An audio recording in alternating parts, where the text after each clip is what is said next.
Our next reader this evening is no stranger to this stage here at Hugo House. She's one of the loveliest poets I know in Seattle, and I don't say that about a lot of people because there aren't a lot of lovely poets here, perhaps. But she is certainly one of them. She is the author of a book called This Blonde, and you will understand that title very soon. She is also the author of a book called Mud Flap Girl's XX Guide to Facial Profiling. And she has a memoir forthcoming in 2013 called Fallen Memoirs of a Latter-day Virgin. She's also been on the stage playing Anne Sexton on pills and drinking. It was great. And she's read many times at a reading series here called Cheap Wine Poetry. So please welcome to the stage Nicole Hardy, backed by her band, The Handsome Husbands.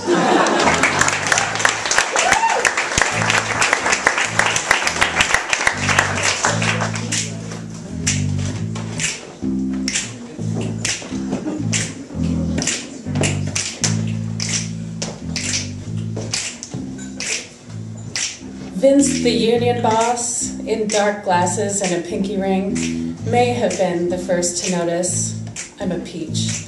And though I lack courage, cleavage, a signature scent, there's something of me people envy. I sample produce before I buy, flirt shamelessly with strangers, knowing no man will leave me without a story. I chucked peanuts at Wrigley Field, spent last Valentine's Day in jail, accidentally slept in one of Ted Bundy's killing rooms. I became a bartender, trained to wait as long as it takes for the secrets. James Bond never sauntered in, didn't ask me to make his martini, dry or otherwise, but I came prepared to finish what I started. Slide velvet down the slow curve of a Crown Royal bottle, set it aside, and then turn to ice, vodka, vermouth, and olives. I've learned that most things depend on timing.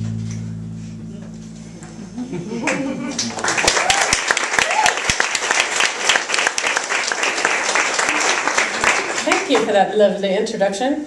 I'm Nicole Hardy. I'm not reading from my memoir because it's not yet funny.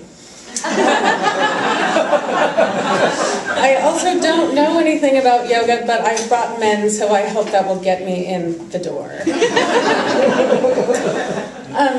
When I don't do this, I work at a little ale house in West Seattle called Circa. And are you guys Circa regulars? That's how we know you. All right, there's two over here. Yay!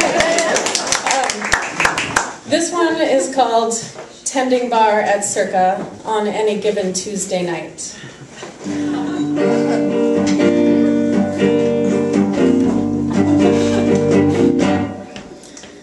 Guy on the end asks, am I a visual learner? And what I say turns out to be true. It depends on what he's about to show me. He hands me an acronym. It's a name, Ian. So you won't forget, he says.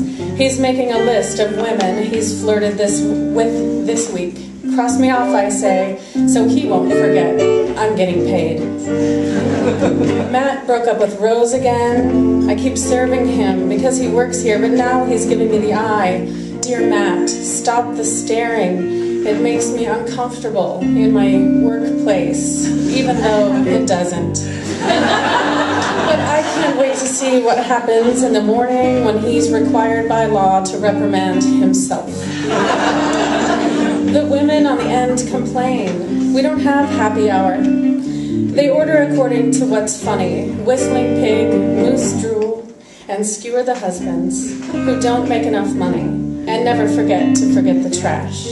Monty and his fiancée joke in ultimatums. Buy me more wine, throw out that shirt, take me to Paris or the wedding's off.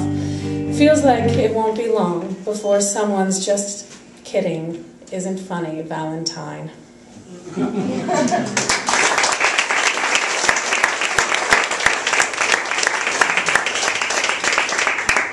Are there any single people in the house? This one's for like the two of you. and the crazy things we do for love. It is called Valentine. He is always charging across a precariously tilting ice floe, which threatens to keep him from lifting the burning car half a second before the explosion and heroically saving the very nearly burning baby. He is always flying to Italy, enlisting the help of psychics who tell him where there is a microphone and a crowd of people at someone else's wedding, or a multi-million-dollar business deal going down, a phalanx of press waiting to record the heartfelt speech that spills a well of tears because he could probably live without me, but really, really doesn't want to. I'm always recovering from a near-fatal gunshot wound, which would have been entirely fatal had he not karate-chopped the nephew of the flunky who answers to the swarthy brother of the leader of the foreign drug cartel.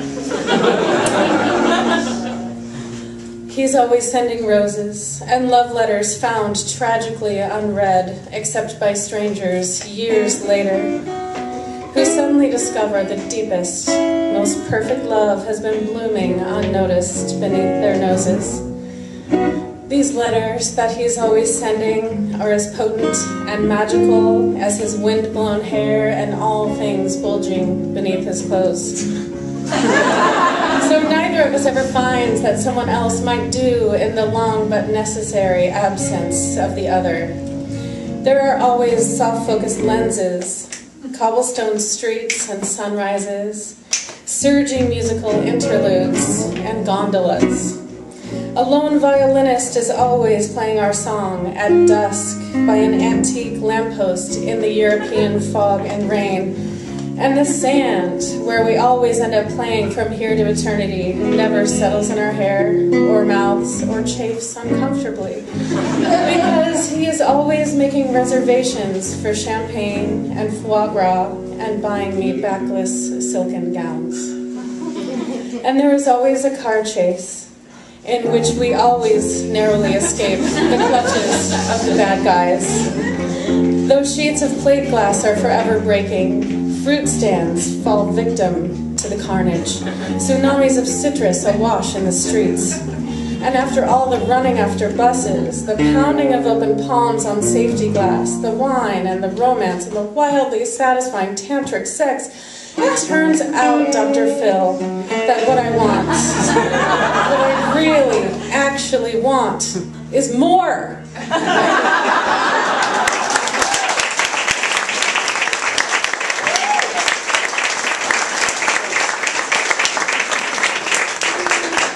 Now I'll never get a date again, right? The next three poems are all very short because I want to get to Suzanne. They all come from my chapbook of poems called Mudflap Girl's XX Guide to Facial Profiling. They are all in the voice of the Mudflap Girl, the silver silhouette who gained fame on the mudflaps of trucks in the 1970s. And wait, hold on. I need my tambourine. Okay, hit it, Kevin. I know, I'm sorry, I'm all nervous and crazy. It's all right. I'm ready. Are you ready? Oh, you know it. Okay.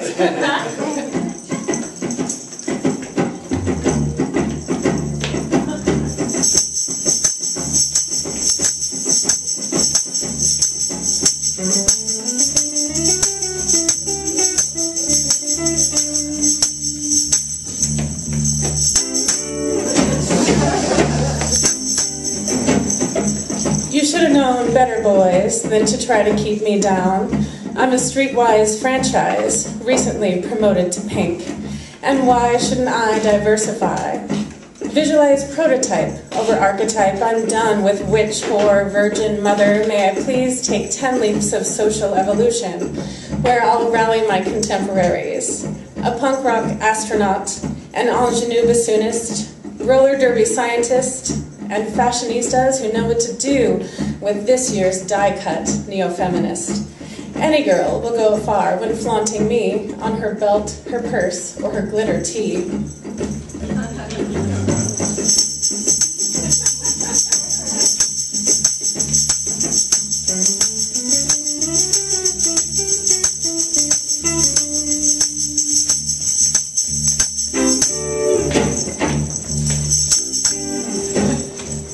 strings attached to make me say mama, or play who's your daddy.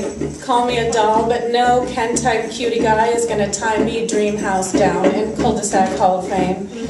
I know the feminist front line doesn't get my groove, but it's ironic. They'll box me up with dogma and divine my faults through stereotype. Laconic labels dismiss the risk that lies in my legitimacy.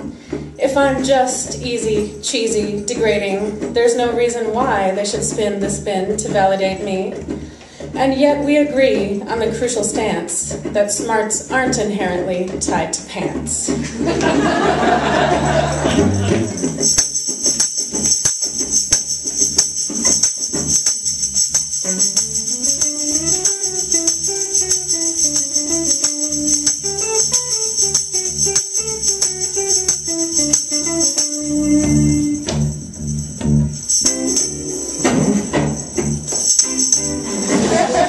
This next one is about Teen Talk Barbie, who in 1992 caused a media stir. She used to say 270 things, one of which was math class is tough. She now says 269 things. Everyone knows I'm not into clothes, but you go to the mall, girlfriend. Knock yourself uptown, little Miss Bad Influence. What else can you do when you're pulled from the shelf for expressing yourself? Here's what I think. Math class is supposed to be tough. Take that to any best-selling, self-helping shrink. She'll say your stellar scores on the GMAT and your supreme self-esteem can be traced to childhood success at difficult tasks. So when Jane's math anxiety gets placed on your plastic ass, remind them you passed, and then pulled off a string of successes in more careers than Skipper has dresses.